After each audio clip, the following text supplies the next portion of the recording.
I was miserable in my life. I didn't like waking up. I ain't have no purpose. I didn't know what I was supposed to be doing.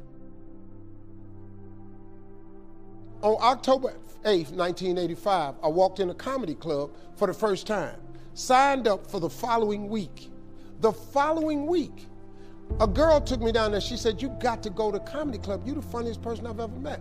I never even heard of comedy clubs. I'm 27. I walked in the comedy club. I signed up for the following week. I'm gonna sit here and learn. I knew I was funny. I just didn't know what to do with it.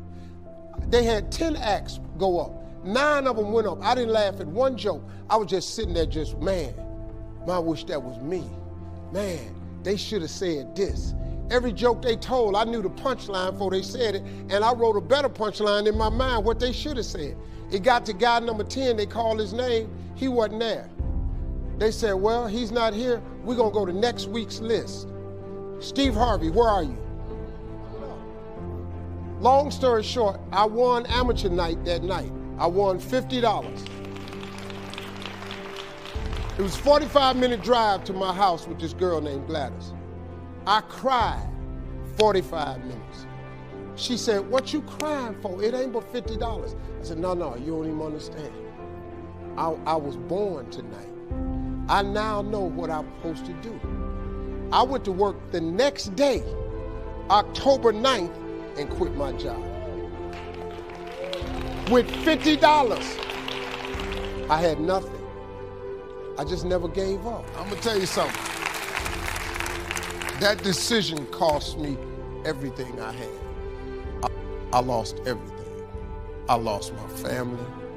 I lost friends. I lost everything. I became homeless. I lived in a car for 3 years. But I just saw this, I saw this vision. I just pursued it. I said, wow, that's it. You have to take chances in life. Life is about risk. If you play it safe in life, you ain't gonna have much of a life. If you play it safe, you won't have much of a life. Life is risk. It takes courage to pursue your dream. Now, it's gonna cost you something.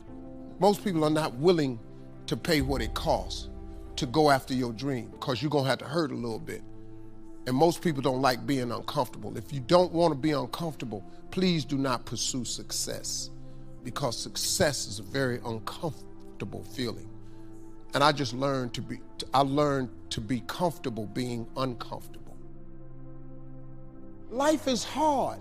See, for every time you have a plan, a dream, an aspiration, or a goal, do you know what happens every time you have one of those? This thing comes along called life. It happens to everybody. Life has disappointments, it's got peaks and valleys. You're gonna lose somebody you care about one day. That's a valley. Somebody gonna close the plant you thought was gonna stay open so you could retire. That's a valley. Somebody gonna fire you for an unjust cause. That's a valley. The people that got your credit card gonna sell their company, gonna sell their business to another credit card company. Your 18% go up to 26%. You don't even know why now your minimum didn't change. Because it's life. You can stop thinking that life fitting to be easy, because I got news for you, it ain't. That's a false hope to think you're gonna have a wonderfully carefree life. That's unthinkable. We all live in this bubble. What you gotta do, you gotta put more air in your bubble.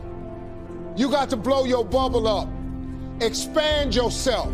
Take yourself out your comfort zone. Do not live in your bubble. Put some more air in your bubble. If you stay in your comfort zone, that's where you will fail. You will fail in your comfort zone. Success is not a comfortable procedure. It is a very uncomfortable thing to attempt. So you got to get comfortable being uncomfortable if you ever want to be successful. Start putting some pressure on. Put some pressure on yourself. Get out here and get about it. Look, I'd love to sugarcoat this thing for you. I'd love to tell you, look, you can go out here and get rich, do a couple of things. That ain't happening. You got to get real doggish. You got to get downright funky if you want to make it. Now, like I was telling you before, if you want to be ordinary, you ain't even got to listen to me. Just go on about your business. If you think ordinary is cool, ain't no problem. It's some really, really wonderful, ordinary people. But if you are sitting in this room and you have extraordinary aspirations, then you're gonna have to do extra. You put extra on top of ordinary and you come up with extraordinary. It's no other way. I'm sorry, but here's the fact. All of you have extraordinary capabilities, all of you. You have to decide if you are willing to do the things to put you in that category.